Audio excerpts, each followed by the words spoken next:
उत्तर प्रदेश के कानून मंत्री ब्रजेश पाठक ने आज प्रेस कॉन्फ्रेंस कर मुरादाबाद में समाजवादी पार्टी के राष्ट्रीय अध्यक्ष अखिलेश यादव के सामने पत्रकारों पर हुए हमले पर प्रतिक्रिया देते हुए कहा कि घटना बेहद शर्मनाक है। वह और उत्तर प्रदेश की सरकार पत्रकार भाइयों के साथ खड़ी है। उन्होंने कहा कि रामपुर में जिस तरह अखिलेश ने आज ये कहा कि लिफ्ट में फंस गए थे, उन पर मामूली हमला हुआ है, ये कैसे संभव है। अखिलेश यादव के साथ इतनी भारी सुरक्षा व्यवस्था है, उनके कार्यकर्ताओं का हुजूम है, तो उन्हें कोई कैसे नुकसान पहुंचा सकता है। कल जो घटना घटी मुरादाबाद में,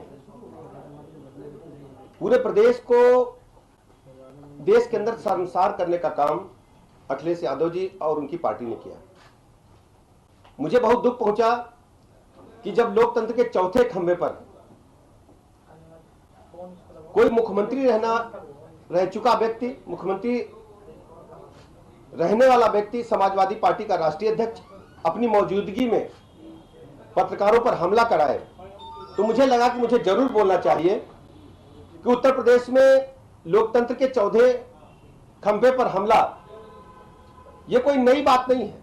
समाजवादी पार्टी का जब जब शासनकाल रहा और जब जब उन्हें उनके मन की बात नहीं हुई, उन्होंने खींच हमारे पत्रकार भाइयों पर उतारी है, तो मुझे लगा कि मुझे इसमें स्टैंड लेना चाहिए, मुझे अपने पत्रकार मित्रों के साथ खड़ा होना चाहिए, इसलिए मैं आपके बीच में आया हूं।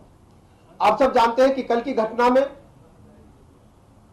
समाजवादी पार्टी के लोगों ने जिस ढंग से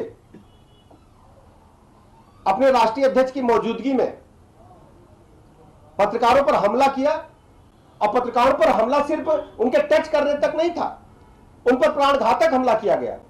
कई पत्रकारों को गंभीर चोटें आई हैं। शमशी साहब के तो पैर में फ्रैक्चर हुआ है, जो पत्रकार घायल हुए हैं, वैसे तो सैकड़ों पत्रकारों पर वहां चोटें लगी हैं। कई लोगों ने अपना नाम डिस्क्लोज नहीं किया है, लेकिन जो हमारी जानकारी में आया है, हमारी फरीद शमशी साहब से बात हुई है, उनके पैर में फ्रैक्चर है, वो न्यूज 18 के रिपोर्टर हैं। श्री उबैदुर रहमान जी एबीपी के हैं, उनके गर्दन के पीछे स्टेन गन की बट से वार किया गया है। राकेश सिंह जी टाइम्स नाउ के हैं, उनके कमर के निचले हिस्से में गंभीर चोटें आई हैं। श्री आकाश पंडित जी रिपब्लिक भारत के हैं, उनके हाथ में चोट आई है, उनका मोबाइल तोड़ दिया गया।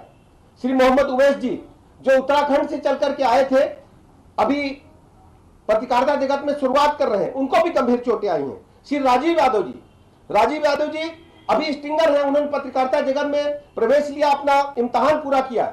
डिप्लोमा करने के बाद जैसे ही उनको पहली प्रेस कॉन्फ्रेंस में जिस ढंग से पीटा गया है, मुझे बहुत दुख लगा है। मैं इस घटना की निंदा करता हूं और उम्मीद करता हूं कि देश के लोग इस बारे में जरूर निर्णय करेंगे। समाजवादी पार्टी की जब जब सत्ता रही, उन्होंने ऐसे ही घटनाओं को किया है। मंत्री जी आप लोगों के साथ खड़े हैं और मैं स्वयं बहुत दुखी हूं। आप लोगों को जो भी पूछना पूछिए। लोकतंत्र में आपका दायित्व है कि सरकार और विपक्ष के जो भी सवाल है, जवाब है, उनको जनता तक पहुंचाएं, दुनिया तक पहुंचाएं, देश तक पहुंचाएं। सोशल मीडिया पर जिस ढंग से आज इस घटना का निंदा की जा रही, वो बहुत ही मुझे हिला देने वाली है, दुखी कर देने वाली है। मैं आप लोगों को इस बात का भरोसा दिलाता हूं, अपने प्रदेश के सभी पत्रकार मित्रों को, चाहे इलेक्ट्रॉनिक मीडिया के हो, चाहे अपने प्रिंट मीडिया के हो, चाहे सोशल मीडिया से जुड़े हमारे फ्रीलांस जो पत्रकार हैं, मैं उनकी अस्मिता की रक्षा के लिए, उनकी सुरक्षा के लिए हमारी सरकार, उनकी पार्टी हमेशा उनके साथ खड़ी है। किसी भी कीमत पर हम पत्रकारों के खिलाफ हमले को, मीडिया के खिलाफ हमले को बर्दाश्त नहीं करेंगे। वहीं समाजवादी पार्टी के राष्ट्रीय अध्यक्ष अखिलेश यादव ने इस घटना पर पूरी सफाई देते हुए कहा, आज की मुझे दुख है कि आज के समय पर ऐसे भी पत्रकार हैं जो परवाह नहीं करते हैं किसी की, और केवल हमला हमारी सिक्योरिटी पर नहीं हुआ है। जिस तरह की तैयारी थी वो हमला हम पर होने के लिए था। ये पत्रकार जरूर रहे होंगे, लेकिन इनका इतिहास बताता है और सरकार का जो इनके साथ है वो ये बता रहा है कि हमला सीधा कहीं ना कहीं अपमानित कर दो, इसलिए हमला था। जी ये रैली अब आगे तक जाएगी, तो इससे आप खड़े हो, आप तो नहीं जिद कर रहे हो।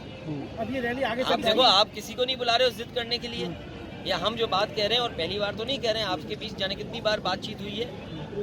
वो ऐसी क्या बात थी, किसका दबाव था जिसकी वजह से ये सब कुछ किया गया। वो जानते थे कि रामपुर में साइकिल चलेगी, रामपुर से खराब मैसेज जाए, मुरादाबाद जो समाजवादी पार्टी का गढ़ है वहाँ से खराब मैसेज जाए, इसलिए जानबूझ करके साजिश रची है।